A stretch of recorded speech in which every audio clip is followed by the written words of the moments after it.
बिस्मिल्लाहिर्रहमानिर्रहीम। अस्सलाम वालेकुम। आज मैं आपको बुरहानी बनाना सिखाऊंगी। और बुरहानी अफ़गानी और ईरानियन डिश है जिसे आप एक साइड डिश के तौर पर या रायते या सब्जी की तरह सर्व कर सकेंगे। तो इसको बनाने के लिए आप ले लीजिए बैंगन 2 अदद जो कि तकरीबन 700 ग्राम के हैं। इन्हें आप इस तरह स्लाइस्ड करके रख लीजिएगा। 4 अदद टमाटर जिन्हें आप ब्लेंड करके रख लीजिएगा।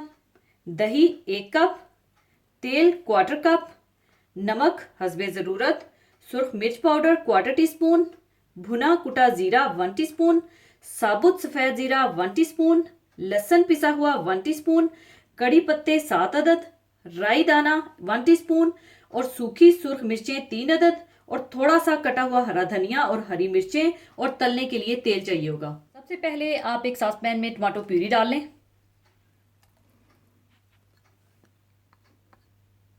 और इसमें आप डाल दें सुर्ख मिर्च पाउडर और थोड़ा सा नमक डालकर इसे पकाकर थिक कर लें। और दूसरी तरफ पैन में आप तेल डाल लें और बैंगनों को फ्राई कर लें।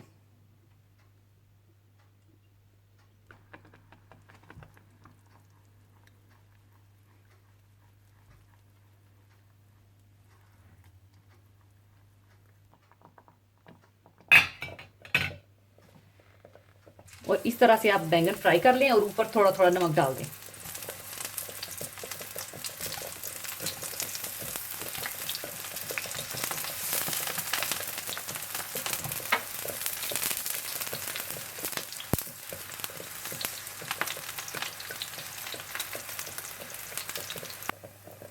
एक साइड पकने के बाद आप इसकी साइड चेंज कर दें और थोड़ा थोड़ा तेल डालकर आप फ्राई करते जाएं।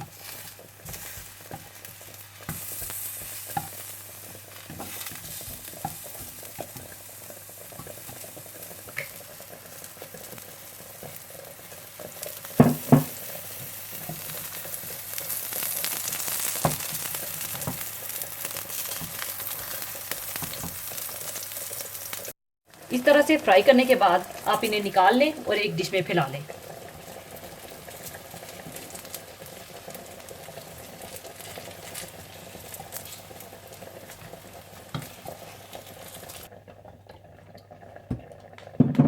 और इसी तरह से आप सारे बैंगन फ्राई कर लें।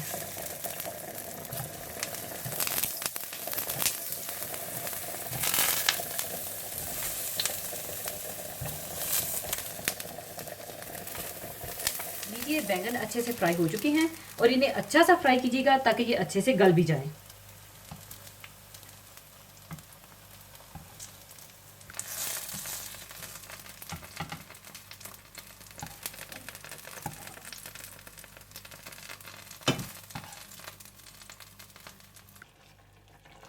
और दूसरी तरफ जब प्यूरी इस तरह से गाढ़ी हो जाए तो चूल्हा बंद कर दीजिएगा और इसे बैंगनों के ऊपर डाल दीजिएगा और इस तरह से आप ऊपर डाल लें।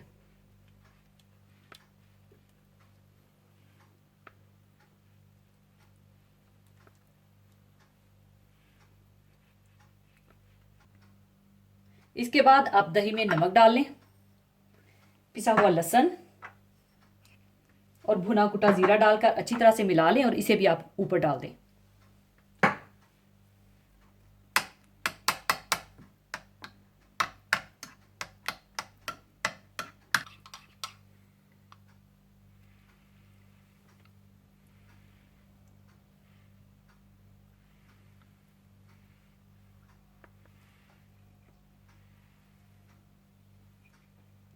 इसके बाद इसका भगार तैयार करने के लिए आप तेल गर्म कर लें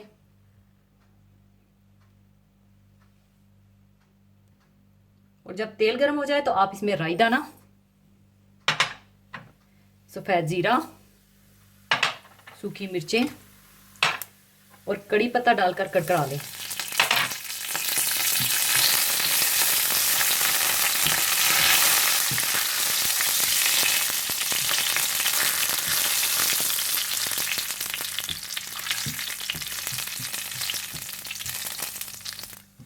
और जब अच्छी सी खुशबू आने लगे तो आप बघार को इसके ऊपर डाल दें।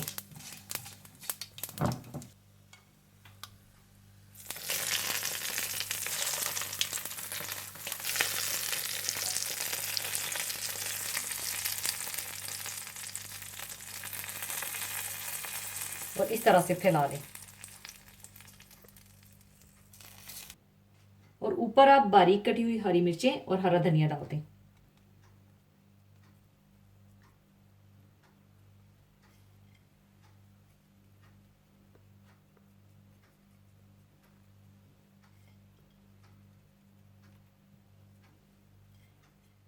लीजिए, बहुत मज़ेदार बुरहानी तैयार है। इसे आप साइड डिश के तौर पर भी बना सकते हैं, तो ज़रूर बनाइएगा। और जाने से पहले एक हदीस पाक शेयर करना चाहूँगी।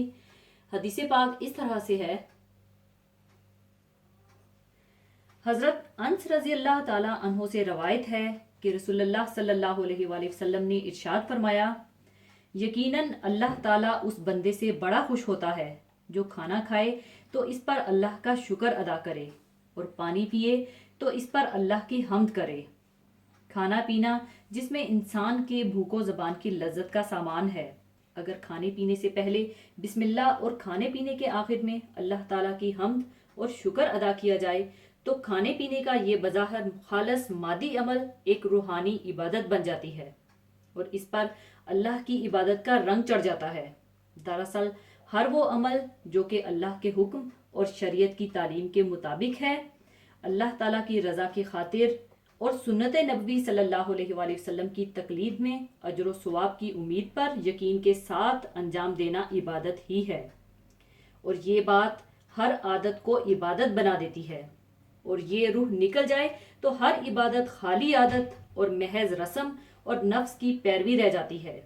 इस तरह सिर्फ इखलास नीयत से और सुन्नत की इत्तबाह की नीयत से इंशाअल्लाह ताला खाना पीना भी निजात का जरिया बन जाएगा। इसी के साथ मैं आपसे इजाज़त चाहूँगी। अपना बहुत ख्याल रखिएगा, दुआओं में याद रखिएगा। अल्लाह हाफिज़।